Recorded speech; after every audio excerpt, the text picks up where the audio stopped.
बिस्मिल्लाहिर्रहमानिर्रहीम। या अली मदद। सलाम, नमस्ते, सत श्री अकाल, हाय। मेरा नाम सैयद लियाकत अली है। मैं बेंगलुरु इंडिया से हूँ। आप अपना कीमती समय देके इस मैसेज को सुनिए।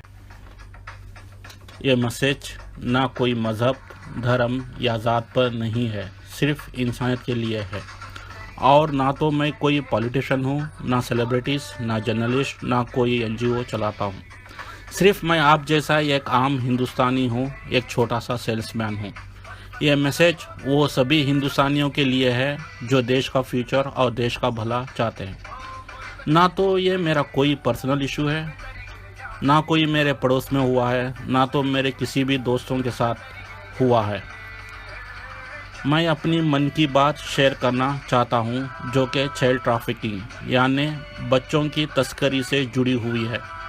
सोनी टीवी पर जो क्राइम पैट्रोन आता है, मैंने उसमें ऐसे कई एपिसोड देखे हैं जो चाइल्ड ट्रैफिकिंग पर दिखाया गया है।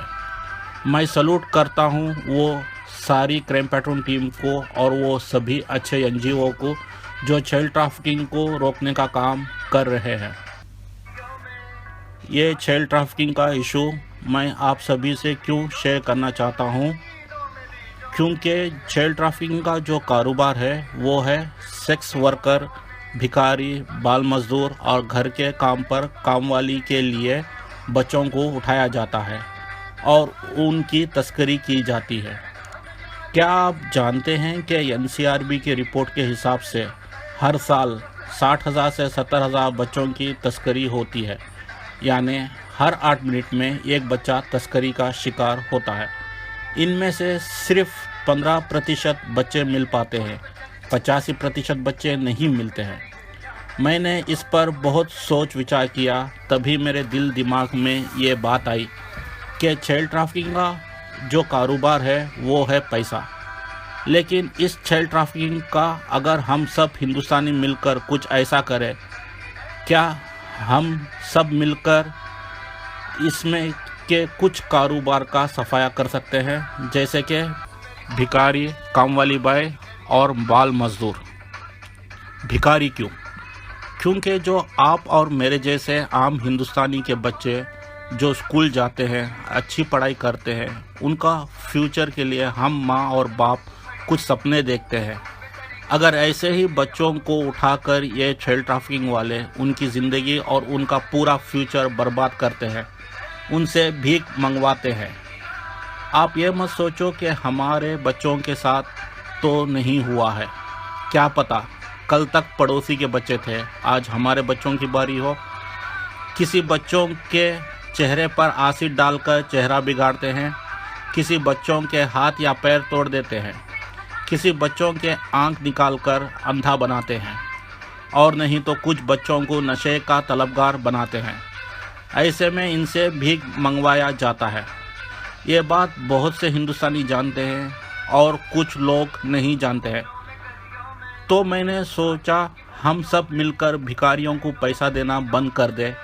अगर इन चाइल्ड ट्रैफिकिंग वाले बच्चों को रखकर अपना बैंक बैलेंस बना रहे हैं और इतनी बड़ी ऑर्गेनाइजेशन चला रहे हैं, तो क्या हम सब मिलकर इसको रोकने की कोशिश क्यों नहीं कर सकते हैं?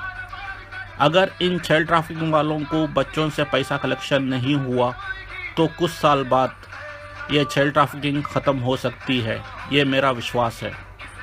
हम लोग जो भिखारियों को पैसा देकर उन चाइल्ड ट्रैफिकिंग वालों का मिशन चला रहे हैं, पैसा देना तो हम लोगों ने शुरू किया है और हम लोगों को ही इसको ख़त्म करना है, और हम चाहे तो ख़त्म कर सकते हैं पैसा ना देकर। क्या ऐसा करने से हमें नेकी या पुण्य नहीं मिलता जो हम पैसा देकर कमाना चाहते हैं? ये मत सोचो कि ये काम सरकार का है। जब हम भीख देते हैं तो हमारी जेब से देते हैं, किसी भी सरकार से पूछकर नहीं। वो चाइल्ड ट्रैफिकिंग वाले अपना बेईमानी का धंधा पूरे ईमानदारी से करते हैं, लेकिन हम सब खुद को ईमानदार कहते हैं, लेकिन हम सब बहुत बड़े बेईमान हैं जो पैसा देकर सोचते हैं मैंने आज किसी की मदद की है और पुण्य का काम किया है, लेकिन वो पैसा बच्चों की और तकलीफ़ की वजह बन जाती है। अपना कारोबार बढ़ाने के लिए और बच्चों को उठाया जाता है। हाँ, मैं ये भी जानता हूँ कि सारा भीख मांगने वाले सिर्फ चाइल्ड ट्रैफिकिंग के नहीं हैं। बहुत से जो मजबूर भी हैं, कुछ तो ऐसे भी हैं जो सारा दिन मजदूरी करते हैं, लेकिन वो कभी ज़िंदगी में भीख नहीं मांगे और इज़्ज़त के लिए अपना आधा पेट खाकर सो जाते हैं। आप किसी को भी चाहिए कितना भी अपने आप को मुसीबत में है वो कहे, तो भी हमें उनको पैसा नहीं देना चाहिए। चाहे वो कोई फ़कीर हो, कोई बाबा, कोई संत हो या कोई साधु, कोई भी हो, सबके लिए एक ही जवाब, पैसा नहीं दिया जाए। किसी को मदद करनी है और पुण्य कमाना है तो सिर्फ पैसे से नहीं, हर इंसान को 3 चीज़ चाहिए, पहले रोटी, दूसरा कपड़ा, तीसरा मकान। तो सबसे पहले हम इनकी रोटी का बंदोबस्त करते हैं, यानी रोटी बैंक, जो कुछ महीने पहले औरंगाबाद के एक आदमी ने रोटी बैंक शुरू किया है। उनका नाम यूसुफ मुक्ती है। ऐसे रोटी बैंक और बम्बई के डब्बे वाले और हैदराबाद का अज़म मखसूसी जैसे जो रोज़ 100 भिखारियों को 2 वक्त का खाना खिलाते हैं, ऐसे बहुत सारे ज़रिए हैं जो रोटी इन तक पहुंचा सकते हैं। हर गली, गांव और शहरों में ऐसे रोटी बैंक खोला जाए तो इनकी रोटी की एक समस्या ख़त्म हो सकती है। आपको भी इस रोटी बैंक में आपका समय देने की ज़रूरत नहीं है। इन्हीं भिखारियों में कई अंधे, लंगड़े और गूंगे हैं, उनको ही इधर रोटी बैंक में कुछ काम दिया जा सकता है और उनके हर महीने 1500 से या 2000 सैलरी दी जा सकती है ताकि उनका कुछ काम आए। कपड़ा। ईरान के मशहद शहर के एक दीवार पर कुछ लोग कपड़े टांग कर जाते हैं। उसको नेकी की दीवार कहते हैं, वॉल ऑफ काइंडनेस। एक साल में ऐसे कई दीवार पूरे ईरान में चलने लगे हैं। कुछ दिन पहले जी न्यूज़ DNA पर दिखाया गया था वॉल ऑफ काइंडनेस। आप चाहिए तो यूट्यूब में ये वीडियो देख सकते हैं। उसके अगले ही दिन दिल्ली के पीतमपुरा मेट्रो स्टेशन के पास 2 स्टूडेंट्स जो विक्की और मोहम्मद है, उन्होंने हैंगर ऑफ काइंडनेस शुरू किया है। अगर ऐसे ही हर जगह पूरे हिंदुस्तान में हैंगर या वॉल शुरू किया जाए तो इनकी कपड़े की समस्या भी ख़त्म हो सकती है।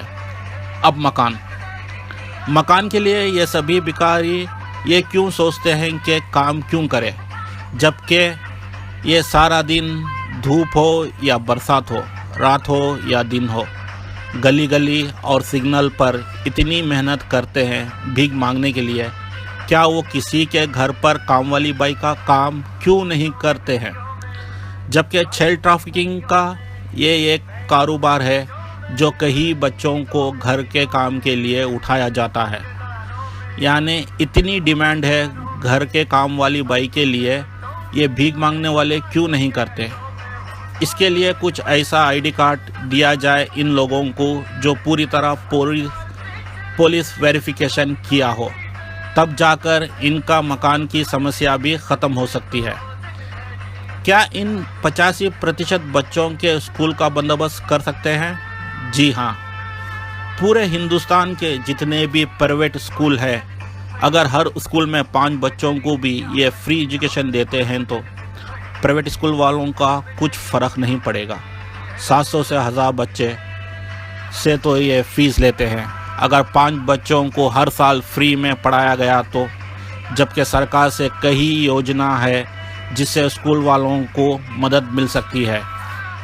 ऐसे भी बहुत सारे NGO है तो बच्चों की पढ़ाई के लिए बंदोबस्त करते हैं ना। हाँ, मैं ये भी जानता हूँ कि पैसा देना बंद कर देते हैं तो पिटपॉकेट, चोरी, लूट के जैसे वारदात हो सकती है। आप इस पर मत सोचिए, ये तो आज भी होते ही है ना, पर इसका भी हल हो सकता है। हाँ, मैं ये भी जानता हूँ ऐसा करने से ये चाइल्ड ट्रैफिकिंग वाले कुछ बच्चों की जान ले सकते हैं। क्या पता 85% बच्चों में ये कितने बच्चों की जान ले चुके हैं। कोई भी आंदोलन उठता है तो कुर्बानियाँ तो होती ही है। अगर हमारे देश के वीर अगर कदम नहीं उठाते तो क्या आज हम सब आज़ाद देश के नागरिक कहलाते हैं? हम सभी जानते हैं कि ब्रिटिश सरकार से कितने साल लड़ने से हमारे वीरों ने तभी जाकर हमें आज़ाद देश हिंदुस्तान मिला है। ये चाइल्ड ट्रैफिकिंग वाले इतने पावरफुल नहीं है कि जो इसके लिए इतनी लड़ाई करनी पड़ेगी। बस हमें यह कदम उठाना है, उसके बाद सरकार भी हमारा साथ देगी। क्या ये मैसेज स्वच्छ भारत और चेंज इंडिया का एक हिस्सा हो सकता है? क्या हम सब हिंदुस्तानी मिलकर बीइंग ह्यूमन की एक शुरुआत करके पूरी दुनिया को दिखा सकते हैं? मैं चाहता हूं कि हिंदुस्तान के सभी 22 ऑफिशियल लैंग्वेज में ऐसे मैसेज को कोई ना कोई बनाकर और कोई भी सोशल मीडिया पर शेयर करे ताकि सब इस मैसेज को समझ सके।